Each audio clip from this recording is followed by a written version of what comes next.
Game Design Deep Dive is an ongoing Gamasutra series with the goal of shedding light on specific design features or mechanics within a video game, in order to show how seemingly simple, fundamental design decisions are not really that simple at all.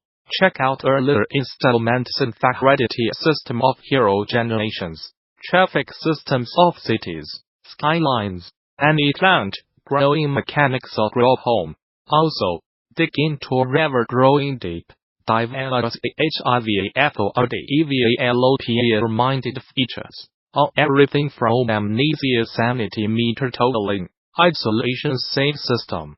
We had been circling around the idea of doing a game together for years, but we were busy with other studios and startups. We did get together and brainstorm various ideas, but the one we were most captivated by was Darkest Dungeon. Both of us freed up in the spring of 2013, and we decided it was now or never. So Red Hook Studios was born.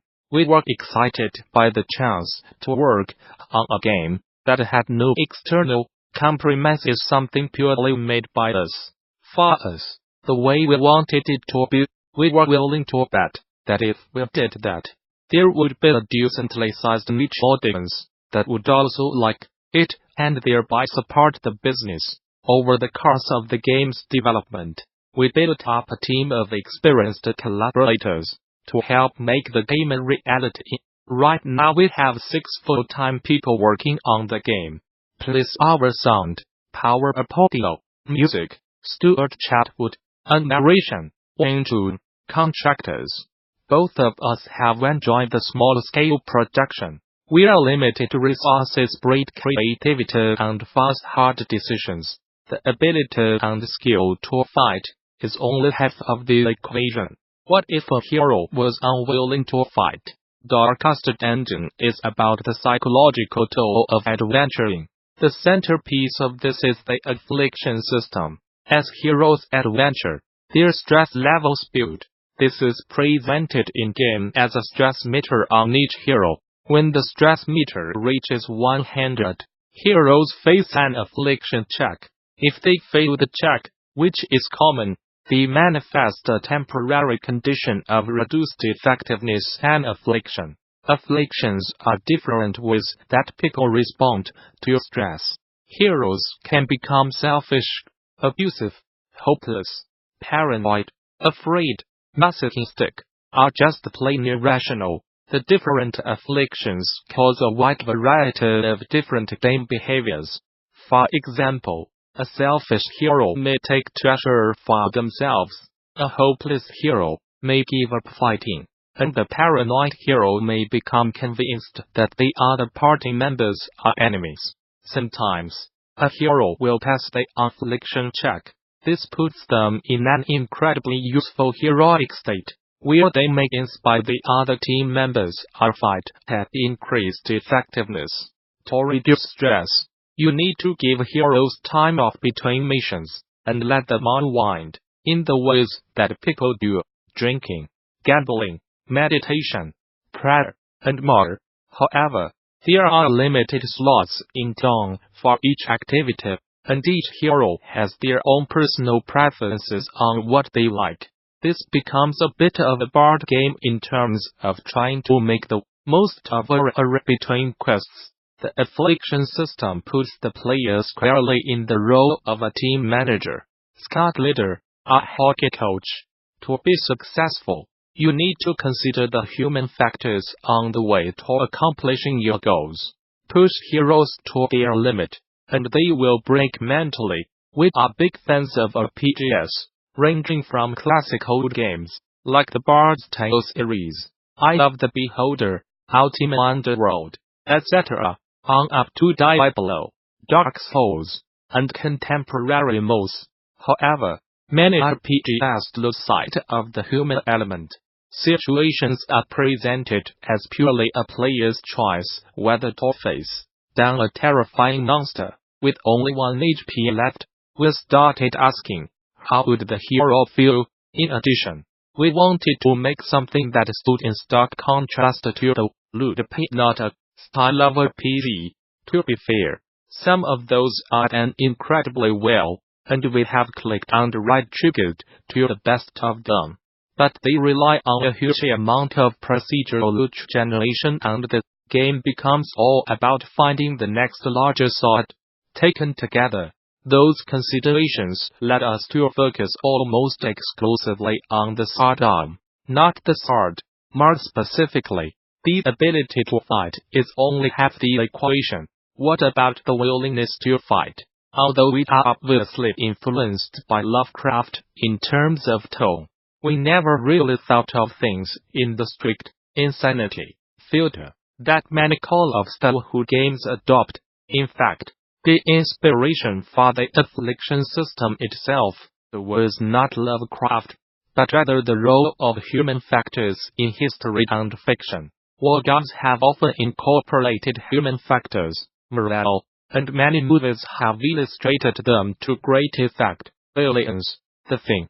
We wanted to capture the human response to stress. Any person can break under pressure, and people break in different ways. Some people become angry and abusive, whereas others become withdrawn and hopeless. However, moments of extreme pressure and high stakes are also what drive meaningful heroism. The strongest of us shine when everything is on the line. Because we were focused on the human response to stress, we also had to consider how people reduce stress and settle back into normal behavior. Just as people respond to stress differently, they also recuperate in different ways. Some people need a drink, others need spiritual centering. We felt that building a fantasy dungeon crawling party with these ideas in mind could result in some interesting and volatile adventuring. Although we wanted parts of the Affliction system to be purposefully opaque at first glance, we realized early on that we needed to completely expose the stress meter on display. Stress increases and decreases directly as numbers. For example, 20 stress. We ended up with a straightforward stress meter, and while this presentation is something we initially tried to avoid, the meter provides a tangible thing for players to try on game. This is a good thing. It provides clear feedback and consequences, while still allowing an organic narrative to develop. When taken in context of the unpredictable ways in which afflicted heroes can behave, complex and often tragic situations can develop. Stress mounts organically during adventuring through critical hits, dealing with curiosities, party interaction, and more. The Affliction Checks, which determine whether the hero becomes afflicted, are virtuous, are big moments and can really have a dramatic effect on the outcome of a quest. Since drama is the name of the game, we sunk additional time and effort into the presentation of these moments. A banner announces that a hero is being tested, and after a very tense moment, the result is revealed in a full-screen splash. Each affliction has different effects in combat, camping, and exploration, while there can be some positive effects. e.g., an abusive hero gains a damage bonus. Afflictions are generally bad. Afflictions reduce your hero's capabilities and also make them challenging to manage because the hero will frequently act on their own. This might not be so bad if a hero decides to attack on their own, and you wanted them to do that anyway. But it can cause serious problems if the greedy hero opens a treasure chest, or a masochistic hero refuses to be healed. We want to put you in uncomfortable situations where you do not have complete control of your party. This is a central pillar of the game, and all mechanics are designed to reinforce it. We toy with player agency, constantly reminding you that these little digital heroes have minds of their own, and sometimes their desire for survival, a heroic death, will trump whatever you had planned. We want you in the role of a squad leader, trying to make the most of your soldiers on tackling hard decisions about who to sacrifice and who to save. In contrast to the transparency of the stress meter, we purposefully do not list all the behaviors that any given affliction may have.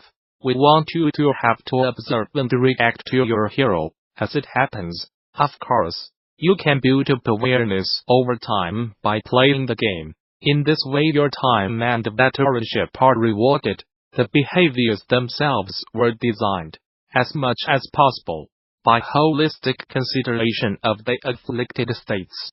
For example, what would a fearful hero do in combat? The D back away. The D occasionally be too terrified to attack, and when they would attack, they likely would not be hitting at full accuracy and vigor. What would an abusive hero do in combat?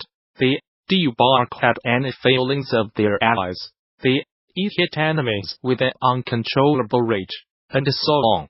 And, of course, there is the grab bag, Irrational,